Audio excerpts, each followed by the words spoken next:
خۆشەویستەکانم خوشک و برابەڕێزەکان، طەلحەی کوڕی عوبەیدوڵڵاه سەحابەی پێغەمبەر صلی الله عليه وسلم یەکێک لەوانەی کە مژدەی بەهەشتیان پێدراوە ئەفەرمێ ڕۆژێکیان پیاوێکی خەڵکی دەشت، ئێمە خۆمان پێڵین گەرمیانی پێڵین پیاوێکی دەشتەکی، هاتە خزمەتی پێغەمبەری خوا صلی الله عليه وسلم، دیارە کۆمەڵێک لە ئەسحابەش دانیشت بوون. کابرا وتی ئەی پێغەمبەری خوا، خوای تەعالا چی لەسەر فەرز کردووم؟ پێغەمبەری خوا صلی الله عليه وسلم فەرمووی پێنج فەرزەی نوێژەکان مەگەر خۆت زیادە بکەیت، تەطەووع بکەیت. وتی ئیتر، وتی مانگی ڕەمەزان، ڕۆژ و گرتنی مانگی ڕەمەزان مەگەر دوای ئەوە ئیتر خۆت تەطەووع بکەیت. وتی ئیتر پێغەمبەری خوا صلی الله عليه وسلم باسی زەکات و باسی هەندێک لە شەرائعەکانی ئیسلامی بۆ کرد ئەوانەی کە فەرزن.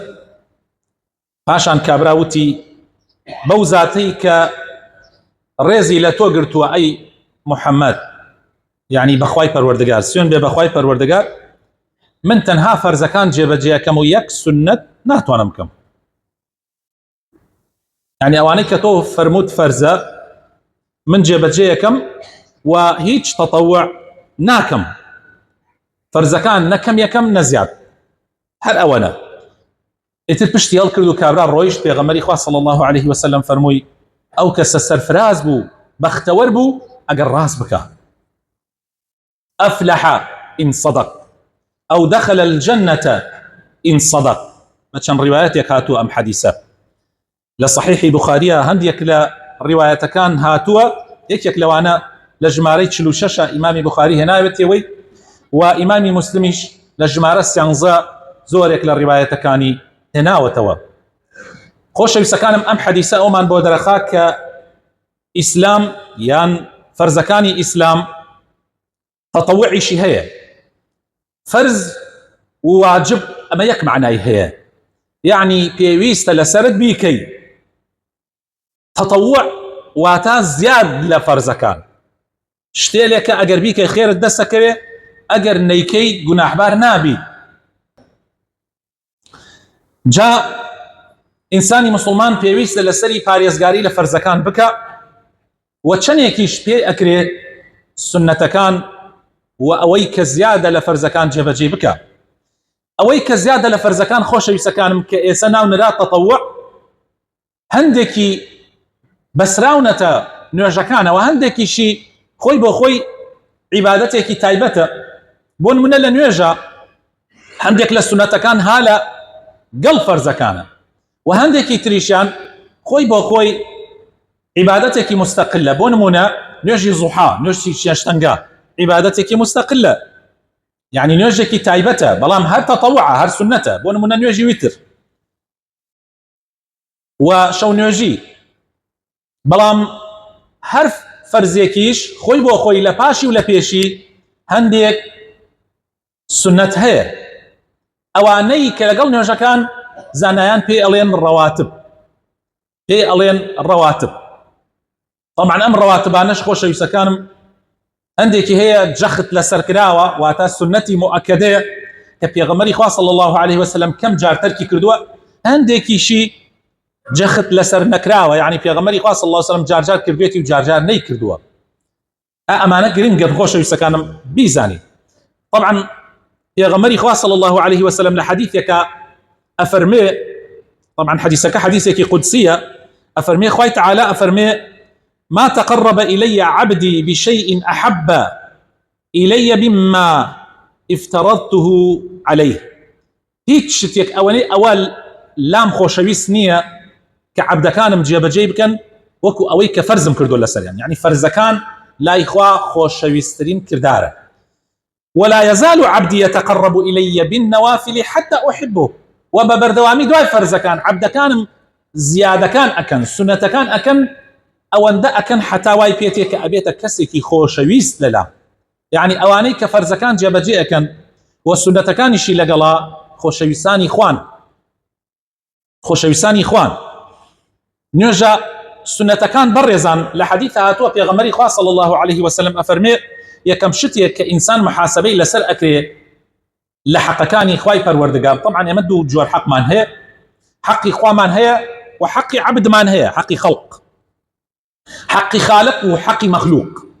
حەقی خالق خۆشەویستەکانم یەکەم شتێک کە ئینسان محاسبەی لەسەر ئەکرێ لە ڕۆژی قیامەتە نوێژە، یەکەم شتێک. بەڵام حەقی مەخلوقات یەکەم شتێک کە محاسبەی لەسەر ئەکرێ خوێنە، یعنی کوشتن. ئەوە یەکەم شتە خوا پەناماندا یا ڕەبی خوایە دوورمان بگری لەوەی دەستمان هەبێ لە خوێنی هیچ کەسێکە. یەکەم شتێک لە حەقەکانی خوا نوێژە. جا پێغەمبەری خوا صلی الله عليه وسلم ئەفەرمێ ئەگەر ئینسان لە نوێژە مەزبوط بوو، نوێژەکەی تەواو بوو سەرفرازە، لە نوێژەکەی کەوت دۆڕاوە. ئەگەر طبعا دانشن مەلایکەکان نوێژەکانی حسابەکەن، ئەگەر کەسەکە نوێژەکانی مەزبوط بوو ئەوە ئیتر خۆشبەختە. ئەگەر نوێژی کردبوو بەڵام کەم و کورتی تیا بوو، خەوەری نەبوو بەبێ دەستنوێژ، وای زانی دەستنوێژی هەیە نوێژی کردووە، شتێک پیسیە بەگیانیەوە بۆ کردوێتی، جار جار خەوی پیا کەوتووە، یعنی المهم نقصانیەکی هەبوو خۆی نوێژی کردو، بەڵام نقصانیەکی هەبوو. پێغەمبەری خوا ئەفەرمێ صلی الله عليه وسلم خوای تعالی ئەفەرمێ پڕی کەنەوە بە سونەتەکان، یعنی ئەو کەم و کورتیانە پڕکەنەوە بەو نوێژە سونەتانەی کە کردوێتی. ڕۆژوەکانی فەرزەکان ئەگەر کەم و کورتی تیابێ پڕی کەنەوە بەو سونەتانەی کە کردوێتی. زۆر گرنگە بەڕێزان. سنەتەکان ئەوەی کە تابعە بە فەرزەکان هەندێکی مؤکدەیە و هەندێکی غیر مؤکدەیە. یعنی چی مؤکدە؟ یعنی پێغەمبەری خوا صلی الله عليه وسلم زۆربەی جار کردوێتی، کەم جار تەرکی کردووە. ئەی غیر مؤکدە چییە؟ غیر مؤکدە ئەوەیە هەندێک جار کردوێتی پێغەمبەری خوا صلی الله عليه وسلم. نوێژە مؤکدەکان بریتین لە 12 ڕکات. لە 12 ڕکات لە حەدیثی پێغەمبەر هاتووە صلی الله عليه وسلم 12 ڕکات هەیە ئینسان نابێت تەرکیکە حتا بۆی ئەکرێ. 4 ڕکات بەر لە نوێژی نیمەڕۆ و 2 ڕکاتیش لە دوای نوێژی نیمەڕۆ. طبعا بۆ لە نیمەڕۆ دەسم پێ کرد چونکە لە حەدیثە هاتووە نیوەڕۆ یەکەم نوێژە. ئێمە وازانین بەیانی یەکەم نوێژە، بەیانی ئاخر نوێژە. ئەوە ئاگاتان لێی بێ. نیوەڕۆ 4 لە پێشە، 2 لە دوای، ئەمانە مؤکدن، ئەو کردی 6. مەغریب 2 لە دوای، ئەوە کردی 8. عیشا 2 لە دوای، ئەوە کردی 10.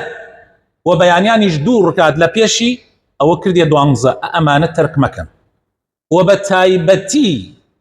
بە تایبەتی نوێژی بەیانی 2 ڕکاتەکەی بەیانی پێغەمبەر صلی الله عليه وسلم لە سەفەریشا کردوێتی، لە سەفەریشا تەرکی نەکردووە. ئاگاتان لێ بێ لە دەستی خۆتانی مەدە.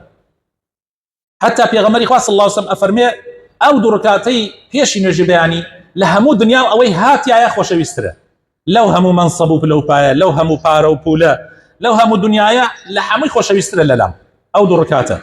بۆیە پێغەمبەری خوا صلی الله عليه وسلم قەت تەرکی نەکردووە. ئاگاتان لێ بێ، ئاگاتان لێ بێ. لە حەدیثە هاتووە پێغەمبەری خوا صلی الله عليه وسلم ئەفەرمێ هەر مسلمانێ ئەگەر ئیلتیزام بکە بەو 12 ڕکاتەی سونەتەکانەوە، ئیلا خوای تعالی ماڵێکی بۆ دروستەکە لە بەهەشتا، ئیلا خوای تعالی ماڵێکی بۆ دروستەکە لە بەهەشتا. بۆیە خۆشەویستەکانم لە دەستی خۆتانی مەدەن. داواکارم خوای پەروەردگار بۆ خاتر ناوە جوانەکانی خۆی ڕەحمان پێ بکە، هیدایەتمان بدە، نوری ئیمان بخاتە دڵەکانمانەوە، دامەزراومان کە لەسەر دینداریەتی، لەسەر ئیسلامەتی. یا ربی ئیصلاحی حاڵمان بکەی، یا ربی شیفای نەخۆشەکانمان بدەی، بە تایبەتی ئەوانەی کە داوای دوعا خێریان لێ کردوین، خوای ڕەحم بە مردوەکانمان بکەی. یا ربی خوایە بۆ خاتر ناوە جوانەکانی خۆت، بۆ خاتر ئیسمی عەظەمی خۆت، ڕەحم بە دایک و باوکمان بکەی، ڕەحم بە برا و خوشکانمان بکەی، هیدایەتی گەنجەکانمان بدەی، ماڵ و مناڵمان صالح بکەی، کوردستان لە بەڵاو مصیبەت بە دوور بگری، لە دەستی حاکمی ظالم بە دوورمان بگری یا رب العالمین. آمین آمین.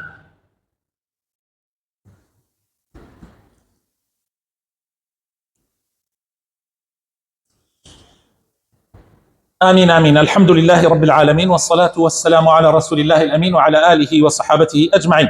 يا أيها الذين آمنوا اتقوا الله ولتنظر نفس ما قدمت لغد واتقوا الله إن الله خبير بما تعملون. خۆشەویستە سەکانم ئەوانەی کە باسمان کرد ئەوە پێ ئەوترێن نوێژە مؤکدەکان. اینجا دێنە سەر نوێژە غیر مؤکدەکان. نوێژە غیر مؤکدەکان بەڕێزان بەیانی ئێمە وتمان 2 ڕکات مؤکدە لە پێشی هەیە، لە دوای هەیە نییە. لە دوای نوێژی بەیانی ئەو باس یەکەم لە وتاری داهاتووە ئینشاءالله گەرمای، لە دوای نوێژی بەیانی نوێژ نییە ئیتر هەتا خۆر دەڕێت. ئاگاتان لێ بێ. نیمەڕۆ 4 لە پێشی هەیە مؤکدە، 2ش مؤکدە لە دوای هەیە، 2 ڕکاتی تری غیر مؤکدەش هەیە. یعنی نیمەڕۆ 4 لە پێشی هەیە، 4 لە دوایە هەیە، دوانی ئەوانەی دوای دوانی غیر مؤکدەیە. غير مؤكده. نوێژی عسر هیچمان لەبارەیەوە نەوت، نە لە پێشە نە لە پاشە بۆ مؤکده، بەڵام غیر مؤکده 4 ڕکاتمان هەیە لە پێشە. پێغەمبەری خوا صلی الله علیه وسلم فەرمێ خوای تعالی ڕەحم بەو کەسە ئەکا کەوا لە پێشی نوێژی عسر 4 ڕکات نوێژەکە، یعنی لە پێشی نوێژی عسر 4 ڕکات نوێژی غیر مؤکدەمان هەیە و جار جار کراوە. نوێژی مەغریب وتمان لە دوای 2 ڕکات مؤکدەمان هەیە، ئەی لە پێشە 2 ڕکات غیر مؤکدەمان هەیە. پێغەمبەر خۆی نەیکردووە، بەڵام فەرموویەتی هەر کەسێ فەرموویەتی صلوا قبل المغرب، صلوا قبل المغرب، صلوا قبل المغرب لمن شاء. نوێژی پێش مەغریب بکەن، نوێژی پێش مەغریب بکەن، نوێژی پێش مەغریب بکەن، بەڵام ئەمجا فەرمووی بۆ هەر کەسێ توانای بوو یا گەیشت پێ، یعنی معنای وایە کردیە بە غیر مؤکدە. و سەحابەکان بانگی بدایە ئەڕۆیشتن لە نزیکی دیوارەکان یان لە پشتی دنگەکانی مزگەوتی پێغەمبەر صلی الله عليه وسلم نوێژیانە کرد. پێغەمبەری خوای صلی الله عليه وسلم چاوەڕێیە کردن تا ئەوان نوێژەکان ئەکرد، ئەمجا قامەت ئەکرا. لە عیشا 2 ڕکات مؤکدە هەیە لە پشتی، ئەوە مؤکدەیە جەختە سەرکراوە، بەڵام غیر مؤکدە 2 ڕکات لە بەردەمی هەیە. بە بەڵگەی چی؟ بە بەڵگەی ئەوەی کە لە حەدیث هاتووە پێغەمبەری خوا صلی الله عليه وسلم ئەفەرمێ بەینە ئەم حەدیثە لەبەرکەن، ئەم حەدیثە گرنگە، هیچ قورس نییە، بەینە كل ئەذانەین سەڵات، بەینی هەردوو بانگ، هەردوو بانگێک لە بەینیا 2 ڕکات نوێژ هەیە. دوو بانگەکە قەزدی یەکێکیان بانگی ئەسڵیەکەیە، ئەوە کەیتران قامەتەکەی، چونکە قامەتیش هەر بانگە، بانگی خەڵکیەکەی کە نوێژ دەستی پێ کرد.